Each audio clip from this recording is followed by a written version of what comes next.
आम्ही त्याचा निषेध करतो. सरकारनं जाहीर करावं, बातमी आम्ही वाचलेली आहे आणि म्हणून सरकारनं जाहीर करावं की पर्यावरणाला प्रस्ताव दिलाय का नाही दिलाय हे पहिलं जाहीर करावं अशी आमची अपेक्षा आहे.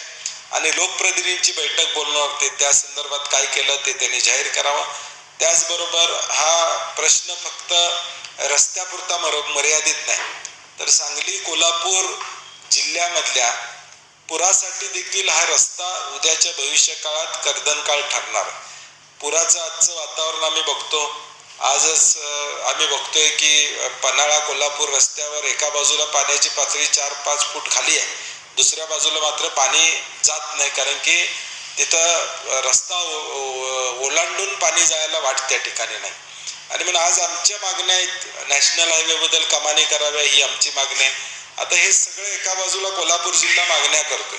काल शिरोळमध्ये आम्ही गेलो, शिरोळमध्ये देखील तीच परिस्थिती आहे.